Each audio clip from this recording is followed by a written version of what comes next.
Yeah, it's fine. We're here with Pomona-Pitzer after their first round PK victory over UC Santa Cruz in the NCAA tournament. Coach, do you want to just give an introduction and who's here with us? Yeah, I have two of our seniors and two of our captains, Ella Endo and Maxine Davey, who are joining us here today to talk about the game. Perfect. So I want to start with you, Coach. Just kind of take us through your overall synopsis of what happened out there today, going into PKs 0-0, and then getting the edge 5-4 on penalty kicks. Yeah, I mean, it's. I told these guys at the end of regulation and overtime, like, this is a funny game, right? And like, meaning it's not always as easy as like it might seem like it's going to add up to be. And I think what I was really proud of is that we just stayed super like confident and composed and focused and didn't get rattled. We had a little bit at the end of the first half, and we talked about that at halftime and made the adjustments to just mentally, control what we could control and to play our game. And I thought that we did a fantastic job of that in the second half in the two overtimes.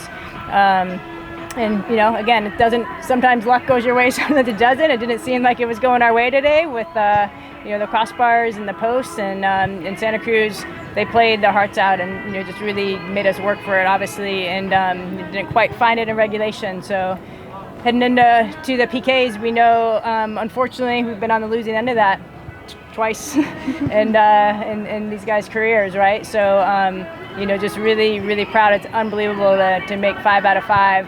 Max started us off, and that was huge. Just set the tone, went up there and just rocked it with confidence. Endo buried hers, and just PK after PK, they just went and did their job. And it was awesome to bury all 5 and to come out with the win.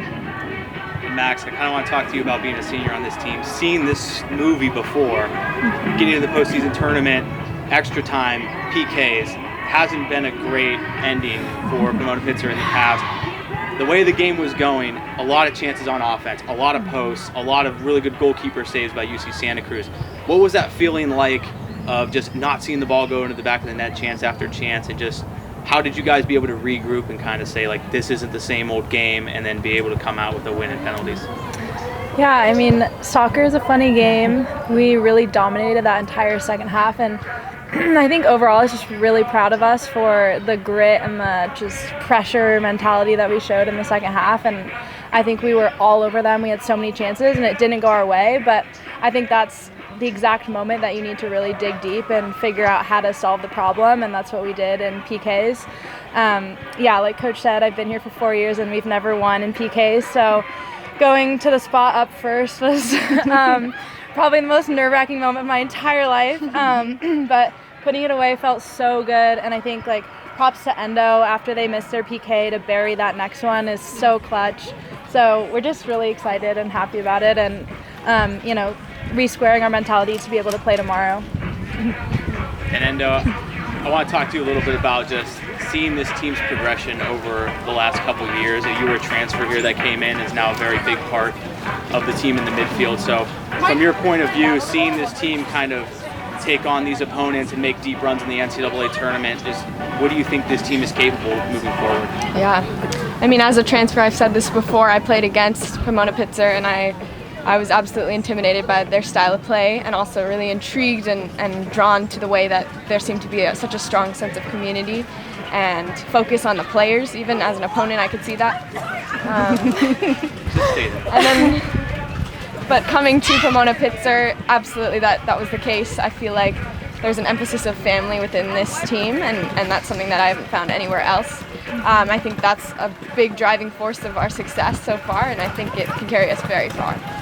Coach, I want to end with you. You're going to get a familiar foe tomorrow in the NCAA tournament. Yeah, it's either going to way. be Cal Lutheran. It's going to be Trinity. It might be either one of them. So what are you looking forward to for day 2? It's I think it's perfect, to be honest. And like we talked all week about, like, we can't look past today. Like, obviously we had everything, it took everything today for us to be advanced until tomorrow.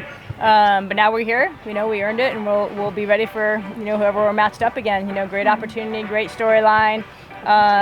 It's we can't make it bigger than it is, because none of that impacts today or tomorrow's game.